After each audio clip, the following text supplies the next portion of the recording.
Accurate financial records are the backbone of any successful business. But what happens when you discover an error from a previous year that needs correcting?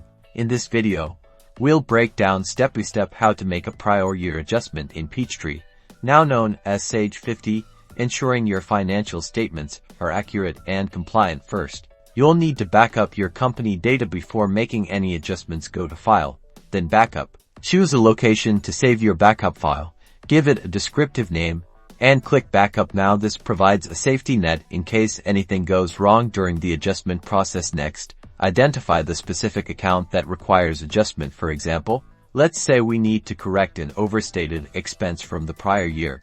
Navigate to Tasks and then select General Journal Entry. In the Date field, enter the last day of the prior fiscal year. This ensures the adjustment is recorded in the correct period. In the Account field, enter the account number you need to correct. For an overstated expense, we'll credit the expense account to decrease it and debit the retained earnings account. Enter a clear description explaining the reason for the prior year adjustment. This is crucial for audit trails. Enter the amount of the adjustment. In this case, if the expense was overstated by $500, enter $500 as the credit to the expense account and $500 as the debit to retained earnings. Be sure to double-check that the debit and credit amounts are equal to ensure the journal entry balances. Click Save to record the adjustment. Finally, regenerate your financial statements for the prior year to reflect the correction. This includes the income statement, balance sheet, and retained earnings statement, and that's it.